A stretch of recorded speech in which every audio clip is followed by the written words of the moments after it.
আসসালামু আলাইকুম প্রিয় খামারি ভাই ও বন্ধুরা, দেশ এবং প্রবাস থেকে যে সকল ভাইরা এই ভিডিওটা দেখতেছেন সকলকে জানাচ্ছি আন্তরিক শুভেচ্ছা এবং অভিনন্দন।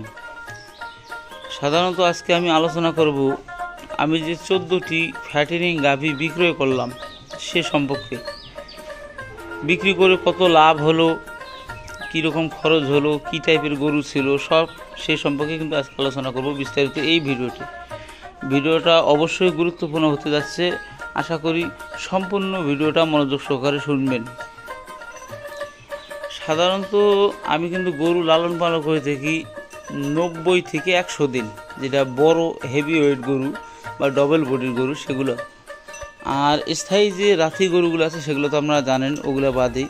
যেমন এইখানে যে গরুগুলো বাঁধা ছিল আপনার, এখানে ছিল কিন্তু আপনার 6টা গরু বাঁধা ছিল, এখানে নতুন করে করা।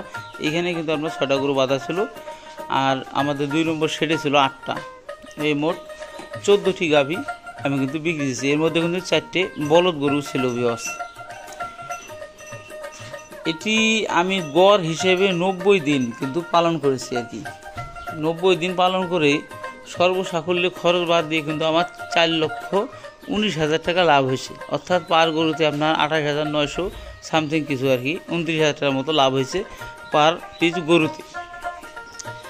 সাধারণত আমার কোন গরুটায় লাভ বেশি হলো, কোনটায় কম হলো সে সম্পর্কে আলোচনা করি। সাধারণ আমি যেখানে একটা 63,000 একটা গরু ছিল আপনারা জানেন, ওই একটা গরুটাই কিন্তু আমার 45,000 টাকা লাভ হয়েছে, এখানে যে গরুটা ছিল। আর এই পাশে যে 2টা কালো গরু ছিল ওটা আপনারা জানেন, এই কালো এবং সাদা গরুটা এটা কিন্তু কম লাভ হয়েছে। এর মধ্যে এই 14টি গাভীর মধ্যে কিন্তু আপনার 2টা গরুতে আমার লাভ হয় নাই ভিউয়ার্স। কেন লাভ হয় নাই? খাদ্য খরচ দিয়ে আপনার 2 থেকে 3,000 টাকা টিকছে, আমি এইটা মনে করি আর কি। কারণ সব গরুতে কিন্তু সমান পরিমাণে লাভ হয় না। কিছু গরুতে 50,000ও লাভ হয়, কিছু গরুতে 15,000 লাভ হয়, মানে গরু ভেদে আপনার লাভ হবে আর কি। দেখে শুনে কিন্তু আমরা গরু ক্রয় করার পরে কিন্তু গরুর অনেক ফলস থাকে। যেমন যে এই গরুটা আমি কিন্তু কিনে আনছি, আনার পরে এমন শ্বাসকষ্ট তার বলে বোঝানোর মতো না। এই শ্বাসকষ্টটা রিকভারি করতে আমার কিন্তু 3 দিন সময় চলে গেল।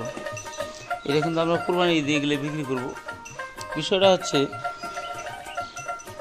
আপনি যদি খামারে সঠিকভাবে পরিচর্যা এবং পরিশ্রম করতে পারেন, এবং খালি পরিশ্রম করলে হবে না। এখন আপনি শিক্ষিত হয়েও যে গাধার মতো খালি পরিশ্রম করেন, পরিশ্রম করলে যে লাভ হবে তা না। এখানে কিন্তু আপনার বুদ্ধি এবং নিজের যে একক যে বুদ্ধি সেটাও কিন্তু দরকার। বুদ্ধি ছাড়া কিন্তু হাঁকাও আপনি একটা কাজ করবেন, তাতে সফলতা চাবেন তা হবে না। ক্যাশ থাকলেও হবে না, খালি টাকা থাকলেই যে আপনার টাকা হবে তাও কিন্তু না। এখানে নিজের বিবেককে কাজে লাগাবেন যে কী ধরনের টাইপের গরু কিনলে আমার 2 টাকা লাভ হবে। আসলে কি আমাদের এলাকায় কিন্তু আমরা সৌন্দর্য দেখে গরু ক্রয় করি না, এর একটা মূল কারণ আছে। কারণ এটা কিন্তু আপনার শহর না। শহর হইলে যত সৌন্দর্য গরু কিনবেন তত বেশি, মানে আপনার এলাকায় কী টাইপের গরু চলে সেই টাইপের গরু কিন্তু আপনারা ক্রয় করার চিন্তা ভাবনা করেন, সেক্ষেত্রে কিন্তু লাভটা বেশি হবে।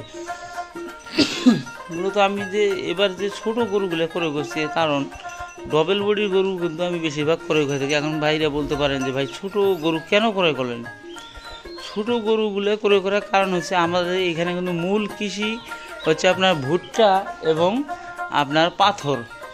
রাজনীতির কারণে কিন্তু পাথর উত্তোলনটা বন্ধ হয়ে গেছে, সেক্ষেত্রে কিন্তু আমাদের ভুট্টাটা এসে মেন ফসল। কারণ এখানে চরাঞ্চল বেশি। এই ভুট্টাটার সিজনে হয় কি আপনার, আমাদের এখানে 2-3 জন মিলেই কিন্তু এক একটা গরু কুরবানি দিয়ে থাকে। সেক্ষেত্রে আপনার 70, 80, 60 মানে লাখের নিচের গরুগুলোর চাহিদাটা বেশি থাকে। সেক্ষেত্রে আমি কিন্তু এবার যে 16টি গরু ক্রয় করছি, মোট কিন্তু 16টি গরু ক্রয় করলাম। সেটা কিন্তু এই ছোটো টাইপের বলতে এই যেমন এটা একটু বড় টাইপের, এটা কিন্তু একটু বেশি দামে কিনে। এই যেমন এই যে ইয়াগুলো দেখছি বকনাগুলো, এগুলো কিন্তু আপনার সেই বকনা না। আপনারা বলতে পারেন যে ভাই জাত নষ্ট করতেছেন, না, এটা 4 দাঁত হয়ে গেছে, যেগুলো আর বড়ো হবে না, মানে আপনার কনসেপ্ট করার ক্ষমতা রাখে না, সেই গরুগুলো কিন্তু আমি ক্রয় করছি। এই গরুগুলো কিন্তু আপনার 53,000, এটা 52,000, আর সার গরুটা কিন্তু 75,000-এ ক্রয় করছি। এই টাইপের গরু কিন্তু আমাদের এখানে চলে বেশি, সেই কারণে কিন্তু আমি এই টাইপের গরুগুলো ক্রয় করে থাকি। এখন আসা যাক যে 90 দিনে যে এই লাভটা বের হলো, এটা কিন্তু এমনিতেই বের হয় নাই ভিউয়ার্স।